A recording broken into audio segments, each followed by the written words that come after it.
Welcome everybody to the first Zoom meeting for the Laguna Woods Democratic Club. We are very pleased to have a few people on board with this limited meeting. We will be recording this, and this will be shown on TV6, and then we'll have it also on YouTube. Our speaker for today, my name is Sue Deering, and I am the Vice President of the Laguna Woods Democratic Club. Our President, Linda Nearing, is also on this call today. We are very pleased to have as our speaker today, Rick Barton, who will be speaking to us about the rise and potential causes of Islamophobia and anti-Semitism in recent years. And we are very grateful for his cousin, Maureen Naylor, who is one of our directors, who put us in touch with Rick and arranged to have him be our speaker for today. Thank you very much. And Rick, please start. You may start speaking, and Rick will speak for about half an hour, and then we will have questions and answers also for about half an hour. Thank you very much. Great. Thank you to everyone. I am cognizant that this is your first Zoom meeting, so in that way I'm honored and also worried. I want to make sure that this goes without a hitch. So I'm here because, one, Maureen, who is my cousin, asked me to do this.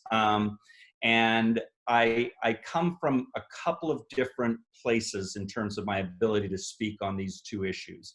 So just as background, I am a practicing lawyer in San Diego. I grew up in Los Angeles, and my folks raised us as very observant Jews.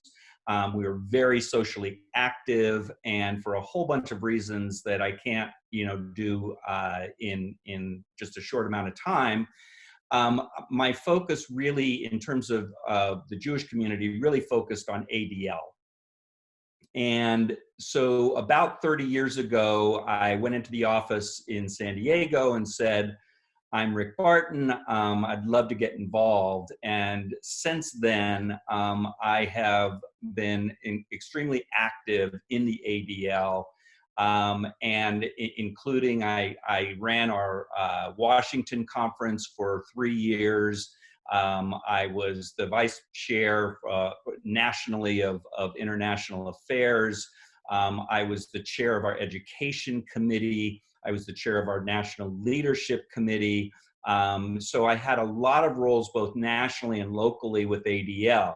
Now, having said that, I want to make sure that everybody understands that I'm not here on behalf of ADL. That is, ADL is a 501c3. It is a nonpartisan organization, and so while I hold a position with ADL, I just want it very clear that I'm not here to speak for ADL. So much of what you'll hear from me is informed by my many years with ADL, but I am not here as an ADL-sponsored speaker. My other role is actually I'm an adjunct professor at the University of San Diego School of Law, and which is a Catholic school. And in that capacity, I've taught law school for 10 years and have been very involved in Jewish campus life, both for the University of California and for USD.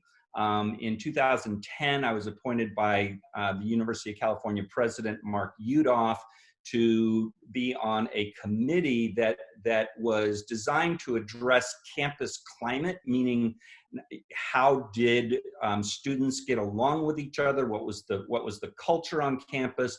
And I spent 3 years really sort of being the Jewish representative of that group of 18 of us. And I ended up going around the entire system, meeting with Jewish kids, meeting with Muslim kids, meeting with other students about the Israeli-Palestinian conflict. So that was sort of another thing that really informs my sort of involvement in both understanding anti-Semitism, but also its interface with the Muslim community and Islamophobia. The last thing I will say is that my mom, up until last year, lived in Laguna Woods. And so I'm really happy to be doing this for your community. And my mom is a Holocaust survivor. So again, that sort of informs a lot of sort of my own personal experience with anti-Semitism. Sort of when you take that and you add ADL to it, I've been involved in this area for a very, very long time. And so hopefully that will, come through in my comments. I think that if I were to start this, I would start with the notion of where we stand today as a country. You as the Democratic Club, I gave a talk like this at Coronado down here in San Diego. And what's very clear is that we are seeing a degradation of institutions within our country that we took for granted would be there to protect minorities of all kinds. I think that when you look at what has been accomplished in the civil rights area over the last 50 to 60 years, I think that we all have grown accustomed and believed that the successes that we had in the 1950s with Brown versus Board, the acceptance of the Jewish community, of all sorts of initiatives in the African American community, the Civil Rights Act, the Voting Rights Act, all of these, the recognition of the rights of the LGBTQ community, all of these things, I think, have given us a lot to be thankful for in terms of the United States and in terms of our experience here. But I also think that we are at a place where it's becoming very clear to us that this is an ongoing fight and that we cannot take advantage or take for granted the things that we've accomplished. And we can also see sort of how easy it is for those in leadership positions to undermine the sense of security that communities that are otherwise minority or outside communities feel here in the United States. I mean, we are here at the time doing a Zoom meeting in the time of COVID, which we will all talk about in some fashion for years. And we have seen just simply this pandemic trigger a series of messaging and actions and attitudes and protests that, beyond sort of the notion of, gee, we're stuck in this very difficult position of knowing sort of when we should be sheltered in place, when businesses, how much damage that's going to do to the economy. That's a really hard question. And yet we see people utilizing this for the expression of animus and hatred toward all sorts of groups. Americans have been attacked physically and assaulted simply because of people's desire, certain elements in our society, to blame others on the outside for what we are experiencing. And they use the same themes over and over again that they've used historically against all people of color, all outside religions, all of these things. I remember one of my original ADL meetings was in Washington, was with a guy who's now one of my dearest friends. And he said something which was really, to me, so important. And that is, he said, nothing in the Constitution is self-executing. We cannot just simply take for granted that these things are going to be preserved. And so it's important that we see level of activity and level of activism, heading into November. And so I just wanted to make sure that we were all clear about that. When it comes to anti-Semitism and Islamophobia, I wanted to say a couple of things. One is, obviously, growing up in a Jewish household, Holocaust survivor, my family story is a very interesting one, and I can share that in a few minutes with you. I obviously have known and have studied anti-Semitism a lot. I do not consider myself an expert in Islamophobia. I can talk to you about my own experiences with the Muslim community in a number of different settings, and can speak to you because ADL does a tremendous amount of work with the Muslim community and with leadership in Islam to promote the kind of environment that we want as Jews for Muslims here in the United States. I was very proud to be on the team that filed the first brief in the country in the Ninth Circuit challenging Donald Trump's Muslim travel ban, the first one, 1.0 as they call it. And so our work with the Muslim community has yielded a lot of relationships that I really treasure. And I'll just share with you that in the aftermath of Poway, and the shooting there, I, along with the other San Diego ADL leadership, we put together a rally. It was a program at a high school that was across the street from the Poway Chabad, and 5,000 people showed up. And I ran into two friends who are both the imams of the sort of the larger Muslim communities here. So one is Imam Taha, who is the head of the Islamic Center here in San Diego, which is in Kearny Mesa.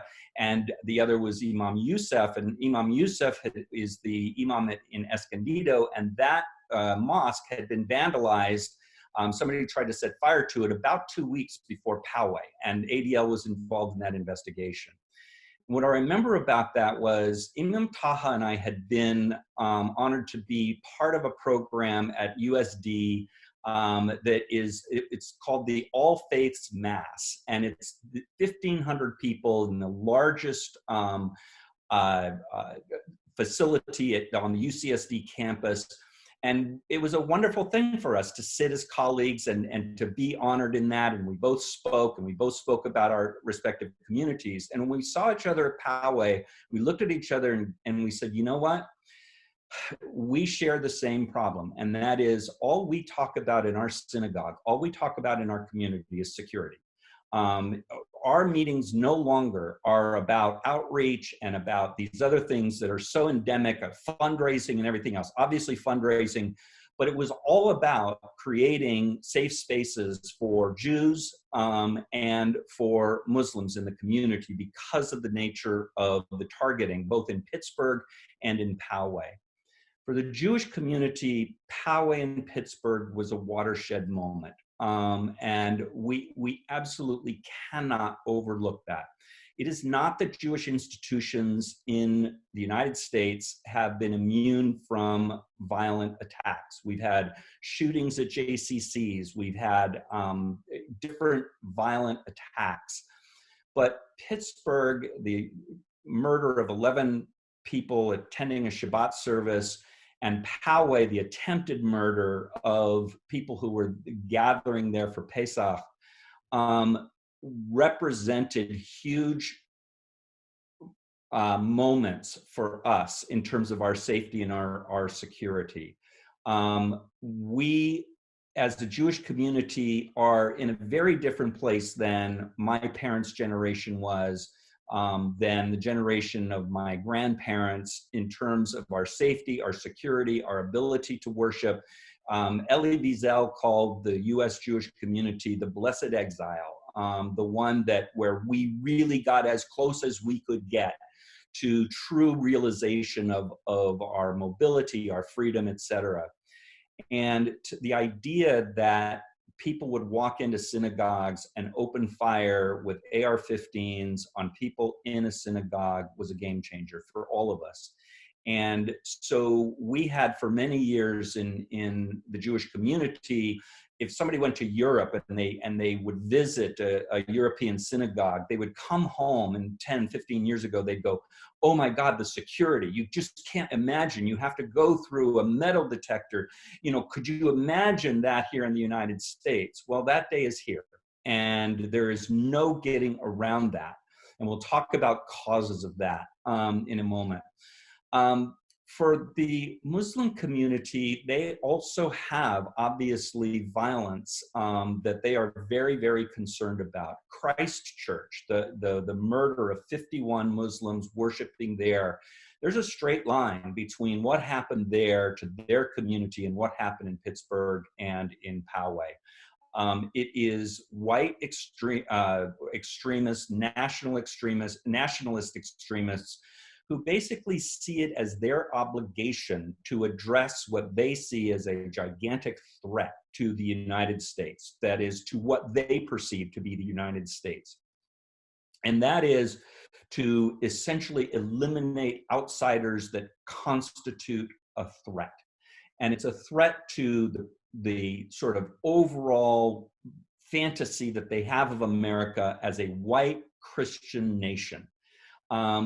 The men who walked in Christchurch and in Poway and Pittsburgh were the most extreme extensions of that thinking. They didn't just wake up one day and create this in their own mind. They literally have been taught through extremist literature, propaganda, etc., and which is sort of an outgrowth of themes that the United States has dealt with since its beginnings. That is the threat posed by those on the outside who are here to do harm to us.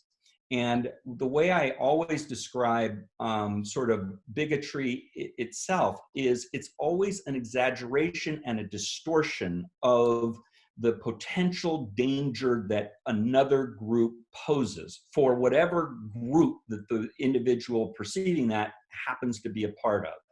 It's not limited to whites. It's not limited to Christians at all. But here in the United States, because we have this sort of notion of us as a white Christian country, with these minorities who live here, we are always susceptible to someone exaggerating the nature of our threat to the order, to the natural order of the way things will be. And when crises hit, be it economic, be it 9/11, be it coronavirus, you will see a mobilization of a group who now has the powerful weapon of the internet to essentially disperse a message that everybody here is under threat. And we saw in the aftermath of 9/11 a ramping up of the notion of what threat the Muslim community poses to the United States. The same way that we have seen in economic crises a ramping up of the threat the Jews pose to the greater community, to the world, because of our power.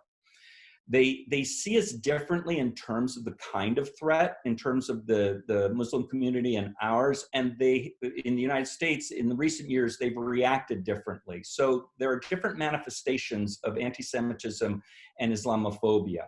And if I were to simplify it, I'd say it's as follows. Contrary to what's happening with the Muslim community, Jews have not per se been sort of the target of legal efforts to essentially address the threat. So what do I mean by that? Well, I mean that when you look at sort of the political and legal manifestation of Islamophobia in the United States, what you see are sort of legal efforts to restrict immigration. There's a whole movement about Sharia law, this notion that, American law for American courts, and Oklahoma passed a statewide initiative, but there have been 194 attempts to pass bills that essentially say that we are going to outlaw the practice or the promotion of Sharia law because it poses some threat. You see laws that are restricting the construction of mosques. So there is this whole effort to use zoning laws to essentially, prevent the building of a mosque in a community because it's perceived as a threat. This is going to be a sort of a collector of terrorists and everything else. So there is literally this institutional and legal attempt to marginalize or to essentially reduce the number of active participant Muslims within the United States. And it's done under the guise of they're a threat, they're terrorists, etc.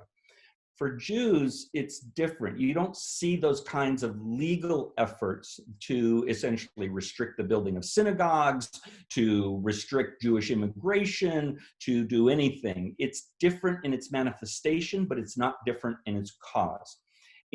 With regard to the Jews, the exaggeration is our power. It's always about that the Jews are, we control the global media, we control the government, we control all of these things. And there's the wonderful story about the two guys who are sitting on a park bench, and the two Jews, and one of them is reading the forward newspaper, and the other is reading the White Aryan Resistance. And so the guy who is reading the forward says to the guy who's reading this Nazi propaganda, he says, well, I don't understand. He says, look, I'm reading here in the forward, and I'm looking at the Jewish community, and I'm looking at what we're doing, and I'm really educating myself. And he says, and the guy who's reading the White Aryan Resistance says, yeah, but for me, look, I get to see that we own all the banks, we control all the governments, we control the world, we control the media. I mean, what a wonderful thing to be able to read about us as a community. And that is sort of the hallmark of how Jews are essentially targeted here in the United States. So there are a couple of things, other things I want to say, and then I really like doing these things in an interactive way, and so I wanted to kind of add a couple of thoughts, and then I'll open it up. One is that I think that for us as a Jewish community, we need to sort of really educate ourselves about the Muslim community, about Islamophobia, and one way to do that is to look at data. And so, again, not being an expert in this, I looked at sort of how do Jews and Muslims view each other. I've told you about the warm relationship we have with the two imams here in San Diego County, all the different initiatives that we've been part of.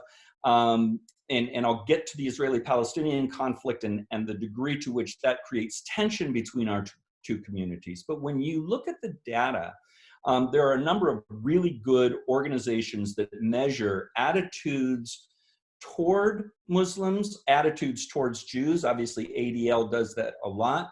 But you also see them also in the same thing, measuring how do Muslims view the United States? How do they view Jews? How do they view these things? And we tend to sort of become very hardened in the assumptions that we make about our respective communities. And so there's a group of scholars that formed an organization that measures sort of Islamophobia, and I have it's called the Institute for Social Policies and Understandings, and it was created after 9/11 to really try and help people understand sort of how do these communities, how do all communities within the United States view each other. So let me just sort of tell you a number of things about the Muslim community. First of all, there are about 3.5 million Muslims in the United States. For the vast majority of them, the overwhelming majority of them, they are law-abiding, they are integrated into the society, they are productive members of the society, and they are not out committing terrorist acts. The way that Muslims view the United States is if you ask them, are they proud to be Americans? In the 2019 survey that was taken by this organization, 92% of those that they asked that question in the Muslim American community said they were very proud to be Americans. They also indicated that while, and when you see do you know someone who has been discriminated against, the number of, goes up 50%. But they'll also say that they have been, to about 55 to 60% will say that we have experienced a lot of support for our community here in the United States. They will say that they have many, many friends outside of their community. And when you look at, they do an Islamophobia index and an anti-Semitism index in this study, and interestingly enough, Jews score the second highest on the Islamophobia index, meaning they are the least likely to hold Islamophobic views. Muslims, on the other hand, view our community, the Jewish community, more favorably here in the United States than they view any other community. There's this odd sort of relationship that the Jews have with the white evangelical community, where the white evangelicals, they promote Jews because of Israel and everything else. And so but actually, when you ask Muslims about the Jewish community and you ask Jews about the Muslim community in these polls where they're not, they're outside of they're in their living rooms, they're taking these surveys, you see a great deal of sort of admiration for each other's communities. Where that has broken down, as I alluded to, is in the Israeli-Palestinian conflict.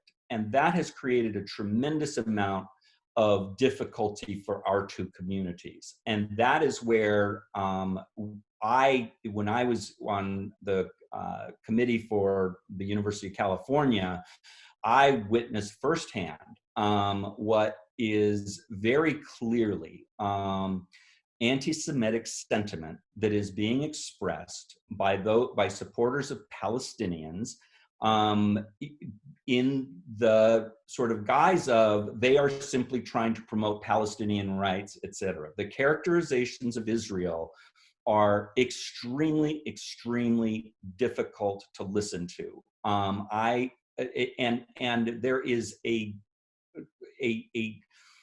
narrative with regard to Israel and Jews within that discussion, within that particular conflict, that very clearly crosses the line into anti-Semitism. It's very clear that you can criticize Israel and not be anti-Semitic. And you can hold the view that the occupation, that the Jewish treatment of Palestinians, etc., is whatever word you want to put to it. And we can argue all day long about what is the best way for the Israelis and the Palestinians to see their way forward together, living as they do on top of one another. But when someone says that the only reason that that the Israelis essentially are able to get away what they want is because of Jewish power here in the United States, control of the US government, etc., which is a very common theme on campuses, that Zionism itself is, as we know, racism, that Zionism itself, the movement of Jewish nationalism, is somehow a colonialist, oppressive movement. Those kinds of things spark the kinds of really difficult interactions that we are seeing on campus and in other settings in terms of the conflict. Likewise, in our community, we have to be careful about the way we represent the Muslim community, the Palestinian, the pro-Palestinian community. I remember my daughter, Rachel, who's actually in the other room there, she was president of the Bruins for Israel. She went to UCLA. She was the president of the Bruins for Israel Club. And they would always have an Israel week on the UCLA campus. And there's a student organization called the Students for Justice in Palestine, called the SJP. And SJP sort of promotes some really virulent anti-Israel messages, and they cross over a lot into anti-Semitism. And I spoke to their groups, and I spoke and tried to get them to understand this. But I will tell you that my daughter's experience when she was at UCLA less than 10 years ago was that she had some really good friends in the SJP. When there would be a protest of the pro-Israel of UCLA students, they would call her and let her know. and they, look, we just want to be able to control this. There are going to be people. Here's where they're going to be. So we have to avoid the same kind of monolithic thinking about the other community that we so badly and so correctly oppose. And I don't mean badly, but I mean so strong advocate for when it comes to our community. And so we just have to be careful. There is a lot of nuance in these areas. It's very clear that, you know, as I said, we have not reached a point where Jews are able to say that anti-Semitism is gone. Muslims are fighting their own battle with regard to anti-Muslim attitudes and behavior and legal efforts. And we just need to continue sort of this fight together in whatever way we can.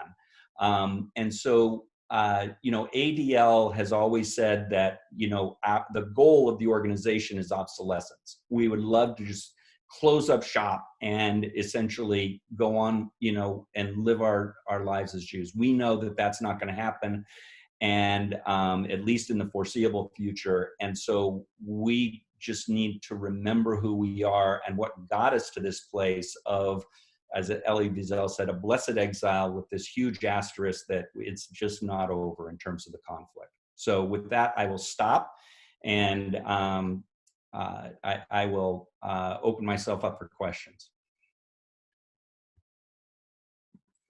So, thank you very much, Rick, for that. Perhaps before we do the questions, could you just briefly explain what ADL is and how and why it came into existence? Sure. So, so ADL, I'm trying to get rid of this box. All right. So ADL is the Anti-Defamation League, and ADL came into existence in 1913, and it was formed by a couple of lawyers from Chicago, and they were essentially witnessing the mass migration of Russian Jews to the United States and the treatment of those Jews, the discrimination in housing, employment, etc. So they went to the B'nai B'rith and they essentially created a section of the B'nai B'rith that was charged with the responsibility of addressing anti-Semitism. That was their original mission statement. And when you read ADL's mission statement today, it is about stopping the defamation of the Jewish people. Eventually, ADL grew into a major civil rights organization. ADL was the only Jewish organization to file an amicus brief in Brown versus Board of Education.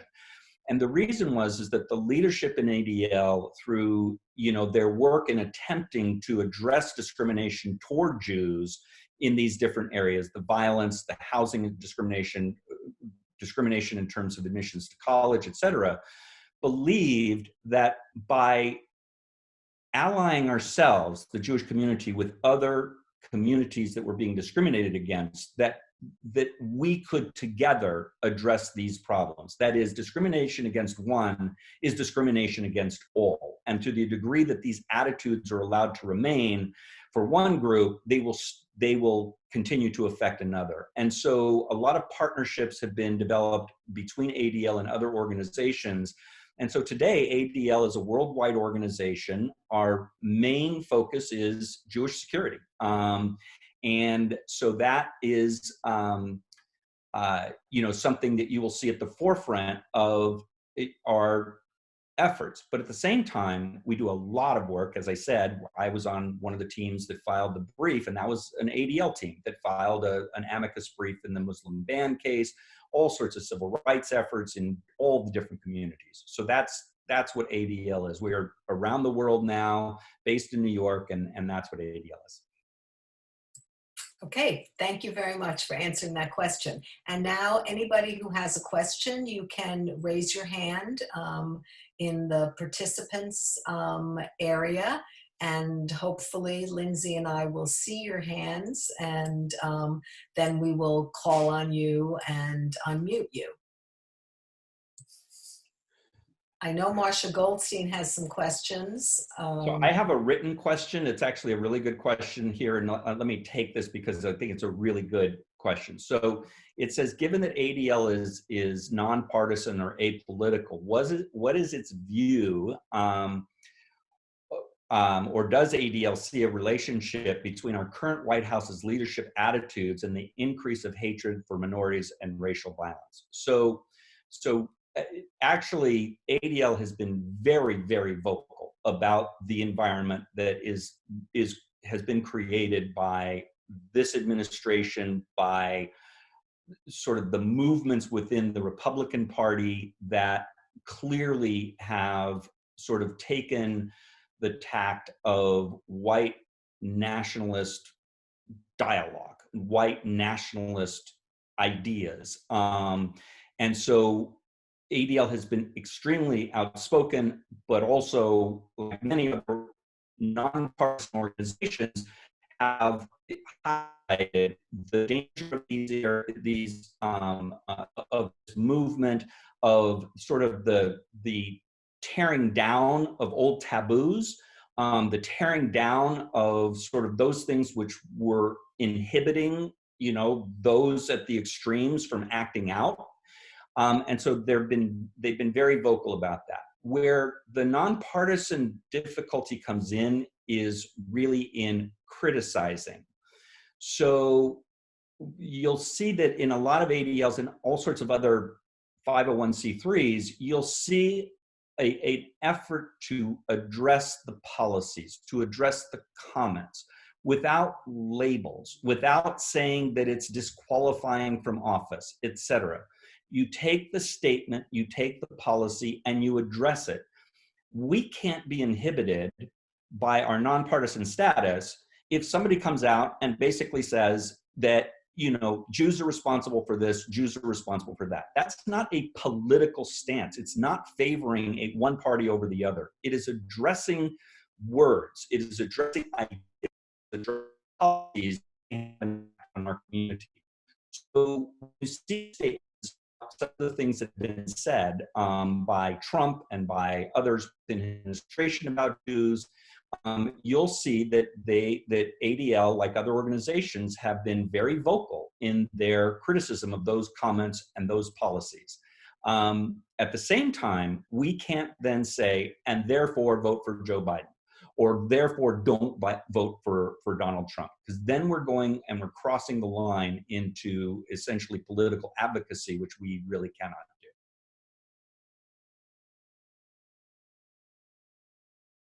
Okay, thank you very much, Rick. I believe there is another question on the chat from Jean, and then I see that we have a question from Maureen. So Maureen, if I'll unmute you after Rick answers the question from Jean. Thank you. Yeah, so the question is, expanding on Rebecca's question, Black people, from what I've read, especially recently, have never felt particularly secure regardless of who the leaders are. How can we help to provide more sense of security for that group? Boy, I mean, honestly, this week with all the events in Georgia, that is a really, really important question. So the ADL and other, I don't mean to keep emphasizing that. Somebody's going to say, well, you said you weren't ADL, but all you did was talk about ADL. And I don't want to do that. So the idea is that there are alliances between the number of organizations that help address issues which are discrete and unique to the communities that they serve. So I have done work beyond ADL with the Southern Poverty Law Center. I know the leadership at MALDEF, which is the Mexican American Legal Defense League. I've been on boards of other organizations that help immigrants. So the idea is these organizations see value in working with one another, because remember what I said, that is, the Jewish community saw that the way to address anti-Semitism in the early 20th century was by forming these partnerships and forming these alliances. They view the same type of value with organizations in our community. So when something like Georgia occurs and this horrific thing, you know, if you went onto the ADL website or other organizations, you will see a lot of crossover communication between the different organizations that represent the various constituencies. So the reason that we were essentially got in on the issue of the Muslim travel ban was because we work with these other communities. Same way with NAACP. I had a really wonderful meeting with the head of the NAACP 2 years ago in our meeting in Washington, D.C. There is a lot of on-the-ground work that the organizations do together to help sort of each other in terms of promoting a sense of security. Okay, thank you very much, Rick. And Rebecca wanted you to add Latinos to Jean's question. I mean, you did touch on that briefly. Do you have anything else to say? No, I think that when you look at the Jewish community, it's doing a ton of work on immigration, and immigration sort of beyond just the issue of what's happening at the border with the Latino community. The one organization again that I absolutely love is HIAS. And does everybody know who HIAS is? HIAS is the Hebrew Immigrant Aid Society. It was formed in like 1866. It is the longest standing immigration organization. So it was ahead of ADL by decades. And they started essentially helping resettle German Jewish refugees. So HIAS has essentially taken on the mantle of the foremost Jewish organization to deal with immigration issues in the United States. And when you listen to their leader, their CEO, who is just a great human being, he'll say to you, look, HIAS started because of the need to protect Jews. It was about us being there for our community. We are now sort of addressing these other immigration issues because we are Jews. It is because we are to essentially welcome the stranger, that there is such an inherent theme within Judaism. And Mark is just so wonderful at articulating that, but they are also an incredibly effective organization. And they're down at the border. They have a lot of people working there. So that's a Jewish organization. ADL does a lot of the immigration issues from the legal standpoint. HIAS is an on-the-ground organization, and they are remarkable. So again, those types of alliances, those types of partnerships are really helpful for both communities. Thank you, Rick. The next question is from Maureen Naylor. She wonders why I haven't gotten a haircut. Well, that's just so. Okay, just Maureen, you're still muted. Okay, now I'm unmuted. Yeah. You're talking about your haircut. You're looking at a Jewish lady with an afro. We have a group here in our community called ACT. Mm-hmm. Are you familiar with it, and how does one deal with a group like that? Okay, so remind me who ACT is in your community. It is part of a national group, ACT for America, which is basically an Islamophobic group. And we try to get them labeled, so to speak, as that within the community, and the community won't hear of it. The powers that be say it's free speech. Yeah. So this is in the this is in the category of how racist and bigoted organizations hide behind free speech, and I don't mean to take free speech lightly. That is one of a whole host of anti-Muslim, anti-Islam organizations. One of the chief architects is a woman named Phyllis Chesler. There's another guy, David Horowitz, and they promote these messages, essentially what I was saying is what a threat Muslims are, that the Quran is they're just a religion of violence and all of these things. I read a statistic recently that said there is about, I forget the number, I think it was about $200 million that is going to these organizations, all in the name of promoting security. We're going to be secure from the Muslim community. We're going to call them out. We're going to promote through law enforcement efforts to, rein them in. And these organizations are really, really troublesome. They very clearly are sophisticated in how to walk a line by, they will say to you, oh, we're not advocating that all Muslims be removed from the United States. We're really not anti-Muslim at all. We think there are a lot of really good Muslims, but then they go on and on and on about the threat. And so there are First Amendment considerations. They can, as an organization, they can promote things as long as they don't cross the line into intimidation and harassment or hate crimes. And so that is the platform that they built for themselves. And they're very sophisticated at it. And it's really, really a problem. I mean, if you go to ADL's website, you'll see a whole discussion about these groups, how they operate, how they are able to get funding, et cetera. And so it's just a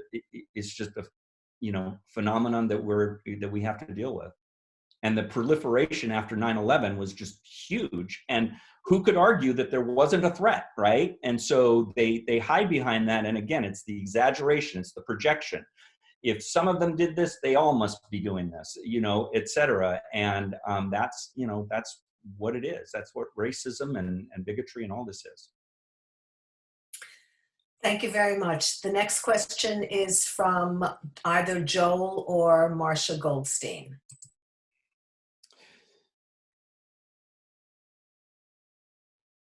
I think you can speak. I may speak now. I was struck by practically the first sentence that he said, which was that today as a country we've seen a degradation of the institutions that once existed to protect minorities in this country.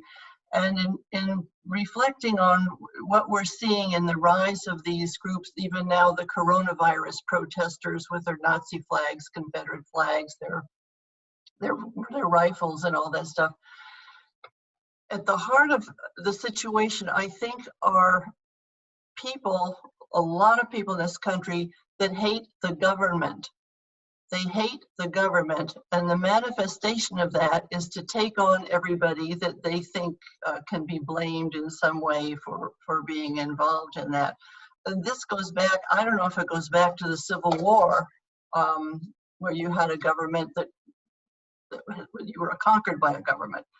But I wonder if there's some way we can address the failure of our basic public institutions to remind people of what our government is and was intended to be as the government. These people they either do not understand citizenry, and some of them, they act a violent overthrow. I think there are 900 militias in this country, people like the Bundys and all of these people from Idaho. I just wondered if Rick has any idea from the broader perspective of the total government and the absence of the way the government used to be viewed by America and Americans. Yeah, it's such a good question, and it is such a huge part of what we're facing now. So, part of the answer to that is race, and I'll talk about that in a moment. The other part is sort of a resentment and this notion that the government has become so large that it's telling us, that the elites are the ones telling us how we need to behave, and et cetera, and we're just fed up and we're not going to take it anymore. It's sort of this grievance that they have. And so let me start with the race piece. So, I mean, the United States has these wonderful words, and the wonderful words are about equality and liberty and all of these things. And the reality is our history has been so contradictory to that. And so from the time that slavery became so powerful as an economic force, you saw people who were there to preserve that order. And the themes of anti-federal government intervention really were an outgrowth of exactly what you said, is the fight over slavery. So it was the most of the South called the Union Army the Federals. They viewed it as the federal government overstepping. So in the aftermath of the Civil War, we put into place the 13th, 14th, and 15th Amendment, which were all designed to give African Americans the vote, to prohibit slavery, to promote due process. And you saw essentially the same sort of demographic group seize control and impose Jim Crow. We're going to just deny these people the right to vote. And we're going to deny these people access to schools. And we're going to deny these people all the same rights that we do, because we don't really care that the North won or the Federalists won. We as states have this right.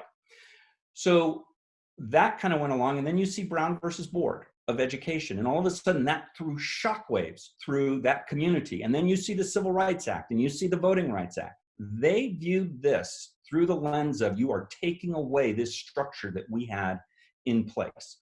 And the way they portray it is, you have taken away our liberty. What they're really saying is that you're taking away our liberty to dictate all the rules. They don't mind the government when the government is providing them with all sorts of things that keep them healthy. Don't let the federal government take away my Medicare, right? That we saw with the ACA. It is literally the seizing of their liberty interests. You are persecuting us. And to essentially create this notion that this is tyranny, that any attempt to sort of impose what they view as an overreach is essentially the beginning of tyranny. So you see this notion, even in COVID, of what do they call it? It's the medical, I'm blanking on the term, but essentially it's the attempt to use the COVID crisis as the government seizing all power. Remember what I said about prejudice and everything being always about distortion and exaggeration? These are the people who take it to the worst extremes. The guys who are parading around with AR-15s and other semi-automatic weapons in the Michigan State House are people who will look at you and tell you, you're just trying to take away everything, but it's very convenient, et cetera. I think from the political standpoint, we saw this movement really sort of start with Nixon and the Southern Strategy. Reagan then took it to another level when he said, government, is the problem. And you saw the sort of extreme right wing of the Republican Party seize that, and to say, yeah, exactly, government and whatever they do to you, and they're taking away your rights, and et cetera. That to me, there's a linear thread in all of that. It's that we don't want you to take away what we don't want taken away, and we're going to accuse you of the most heinous types of things in doing that. And I think that's what you see. And then when you add the internet to it, and the other part of it is, we have to remember the degree to which our leadership is responsible for empowering them. They are the ones who are now giving permission for these people. They are giving them a voice. Oh, the people in Charlottesville, oh, they're very fine people. The people in Michigan, oh, they're just out there advocating. No, they're lunatics. They're violent. They're promoting violence. But they are giving an imprimatur, and you are seeing them become extremely, extremely brazen.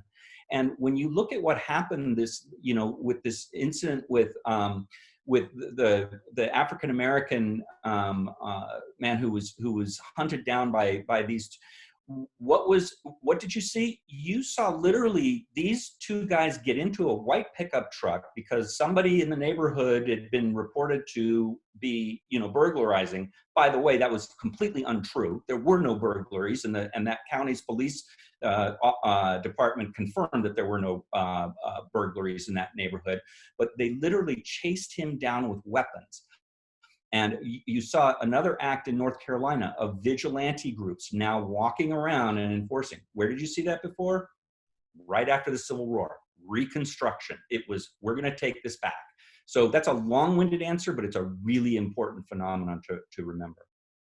And some of these groups are the most vile anti-Semitic groups, et cetera. So it's the government, and oh yeah, George Soros is the one who is holding the strings, and it's the Rothschilds, et cetera, who are promoting this sort of takeover of the world order and to deny us our liberty.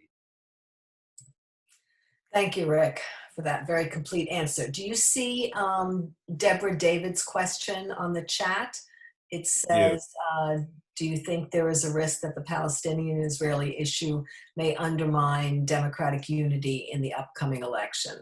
It better not, quite frankly, because we cannot allow that to happen. I don't really think that, because I think that, first of all, the Israeli-Palestinian issue is one that is just so hardened that I don't think anybody believes that anybody actually has a plan that will work.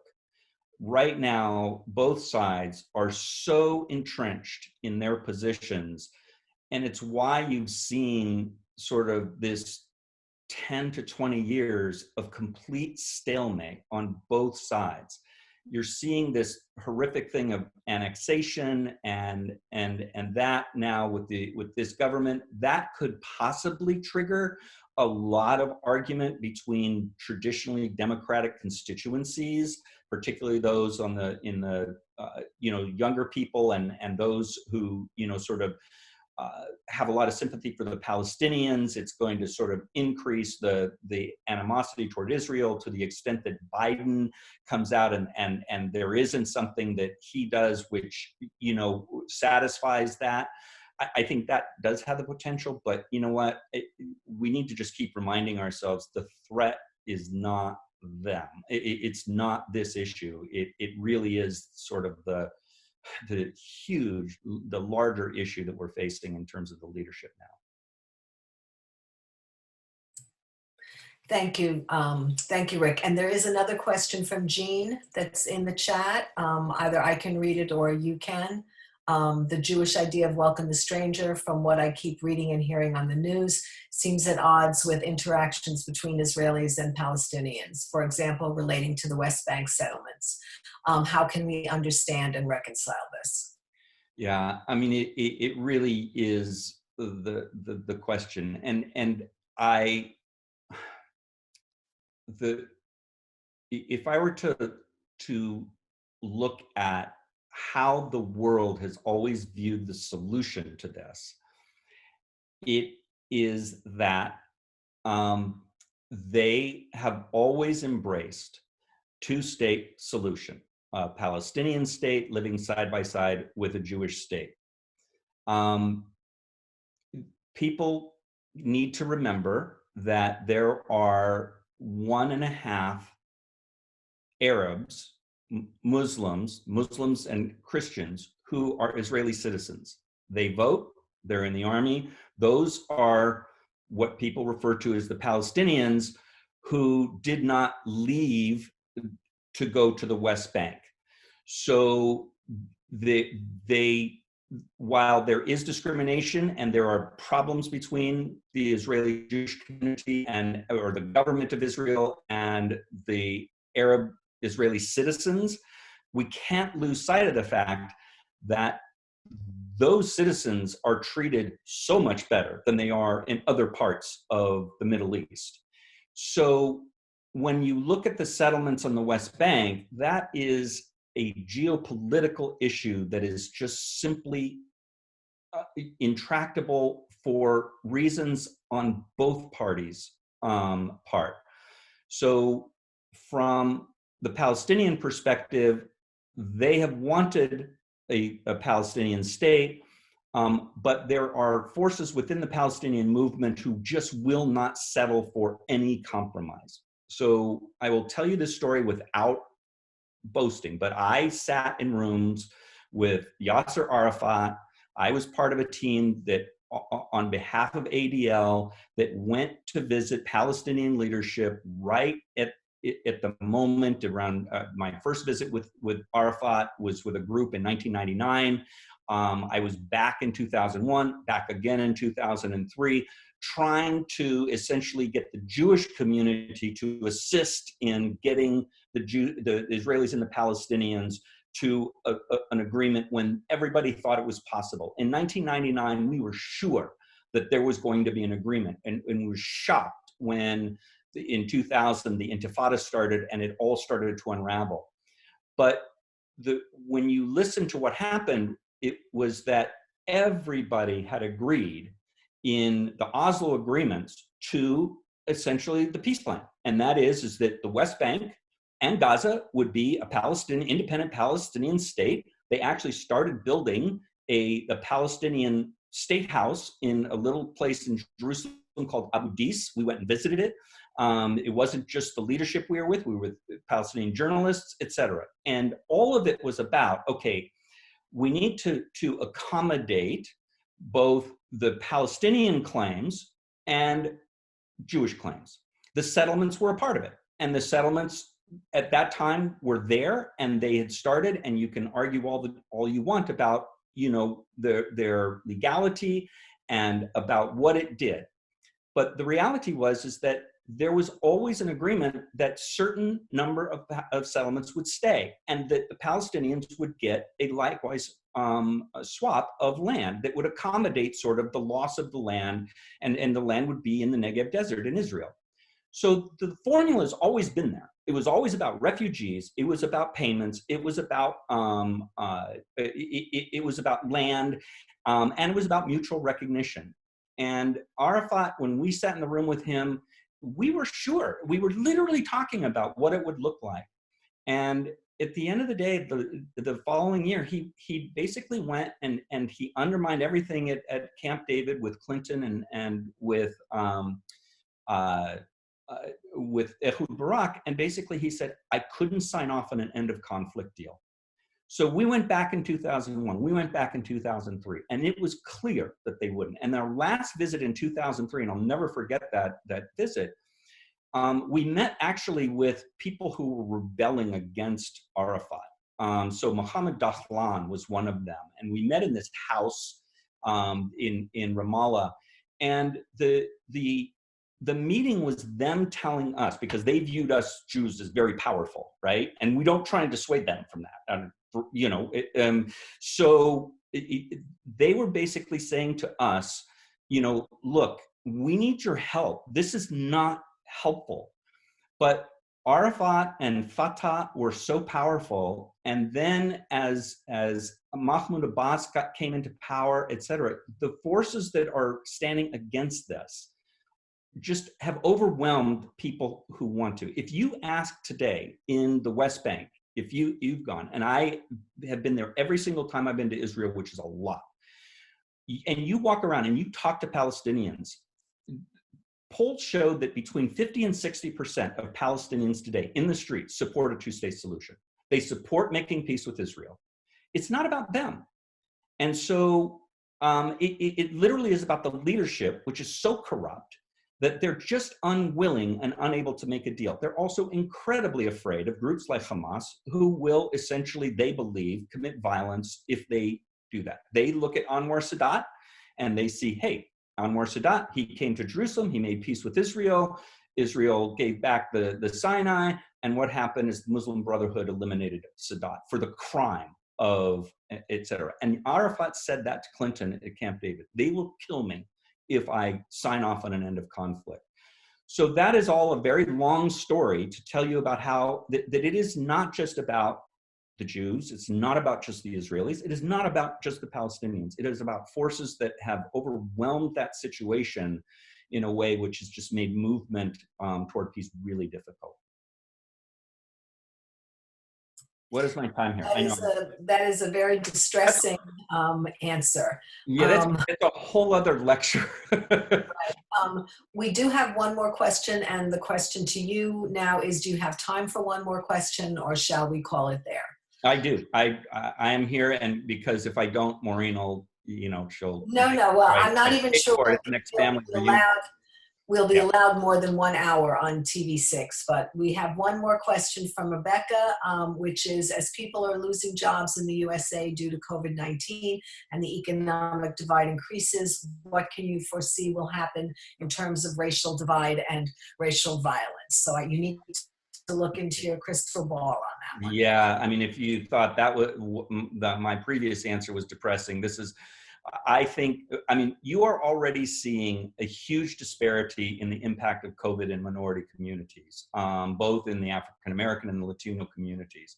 So just the disease itself and the susceptibility of those communities there is a difference.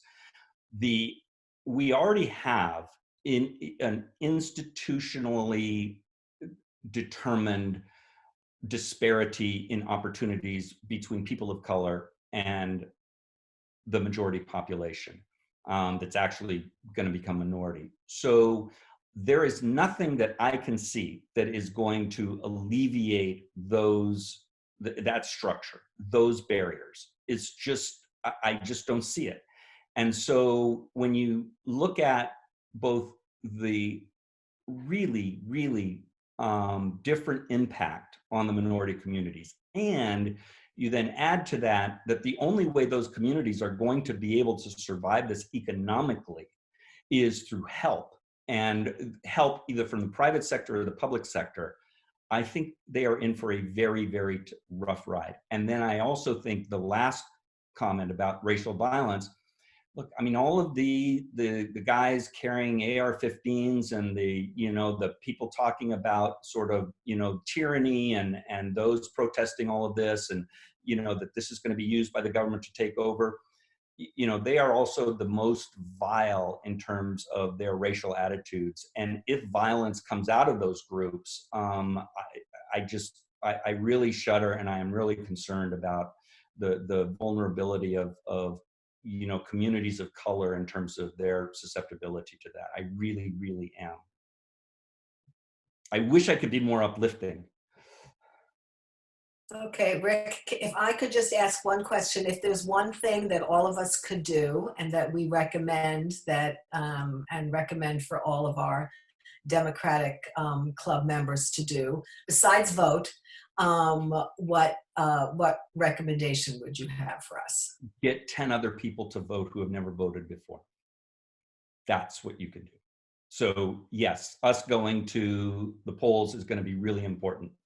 But the reality is part of that sort of that sense that we've taken for granted where we've gotten, what we've achieved has resulted in less participation, and it's more, and it's less participation from people who view things the same way we did. I don't think it was any accident that Trump and McConnell and all those people said, if we allow mail-in voting, Republicans will never win another election.